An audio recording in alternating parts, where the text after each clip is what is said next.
My dad was Paul Fishpaw, and he died at the age of 62 on Tuesday, February 6th, 2007.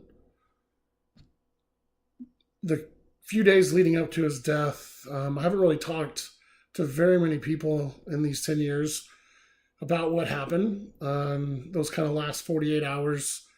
It used to be something I couldn't get through. Every time I started to talk about it, I'd lose it, or I'd have a panic attack, or I'd kind of flash back, and I'd be there again, just with all that grief and sadness, and I couldn't talk about it.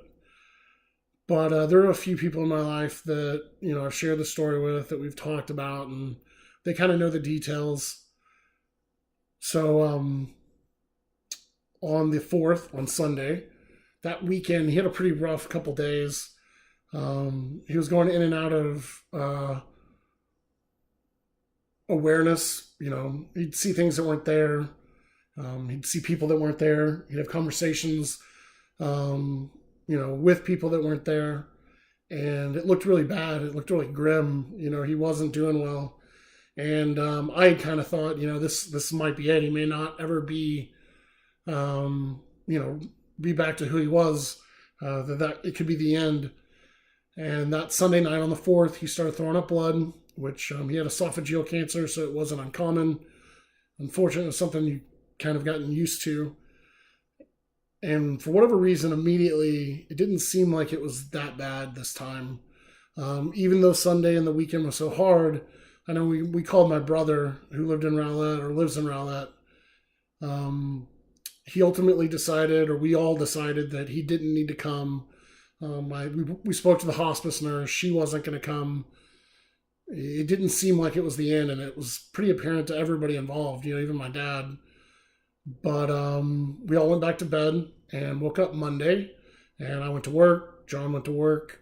My brother John went to work, and my dad proceeded to have an amazing day, which is apparently pretty common. I guess just before death, sometimes the hours, sometimes days. People have just a bounce back and an alertness that they didn't have before, where they're awake, alert, and talking and feeling great. And every time I was checking in with him on Monday, you could just tell it was different. You could tell he was back to normal, and there's family there. People are spending time with him. I think he got a haircut. If it wasn't that day, it was a few days before that. But just there was family around, and I remember thinking, I don't want to be at work. I don't want to be here. We just went through a couple days, through 2-3 days of it being really, really dark and really grim, and him not doing so well. And I wasn't going to miss this really great day.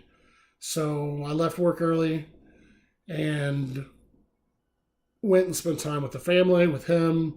Was by his side, and people were there all night long until 9 or 9:30 before I helped carry him to bed. He wasn't walking on his own anymore, and I just kind of support him and would walk him to and from wherever he needed to go. And I walked him to bed that night, and it was Monday the 5th, and around 11 o'clock again he started throwing up blood, and it was different this time. This time it was immediately obvious that it was worse. And John was quickly called, and he and his wife made plans for her family to come take care of their daughter so that they could come out. And I don't remember when they arrived, but they showed up, and it was Mom and my brother and his wife and me and Dad. And Dad was awake, and he was coherent, but he really had stopped throwing up blood. But he was obviously not doing well. And everyone realized that this was the end. Even Dad realized this was the end. And I know we started asking him, who should we call? I knew other people in our family would want to be there. And he kept saying, no, just don't call anybody. And when I look back on it, especially not long after it all happened, I blamed myself. In the days leading up to his death, everyone was telling him goodbye. I was really angry. I hated that he was dying. I hated that I was going to lose him. I was angry that people were telling him goodbye. It felt like giving up. My brother had to force me to sit down a couple days before he died. And we sat on the couch and talked to Dad and told him goodbye. And I wasn't angry in that moment, talking to him with my brother, but I didn't want to be there. I didn't want to be doing it. It was half-hearted. I think I did tell him goodbye, but I don't even remember. And flash forward to the morning of the evening of the 5th. I guess at this point it's the morning of the 6th, hours before he's going to pass away. I think he knew I wouldn't tell him goodbye with people around. And I think he knew that it would be hard for me if I didn't eventually tell him goodbye. And so I think he wanted to keep it small so that, for my benefit. And we didn't call anybody else. And we sat with him, and I just kept thinking, I need to tell him goodbye. I know I do. He kept getting worse, and I still didn't do it. He got to a point where he couldn't hold himself up anymore. And I remember I got behind him so he could lean against me. And we all sat on the bed around him for a while until his breathing was getting harder and harder. And he got to a point where he wasn't responding anymore.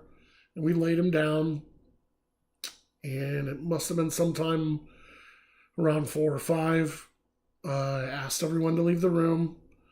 And I laid real close to him. And I started talking to him. And told him what I needed to tell him. Told him goodbye. I don't remember how long I was in there with him, but my sister-in-law opened the door, and I heard her say, "He's gone." And I didn't realize it at some point during our conversation that he had stopped breathing, and he had passed, and I lost it.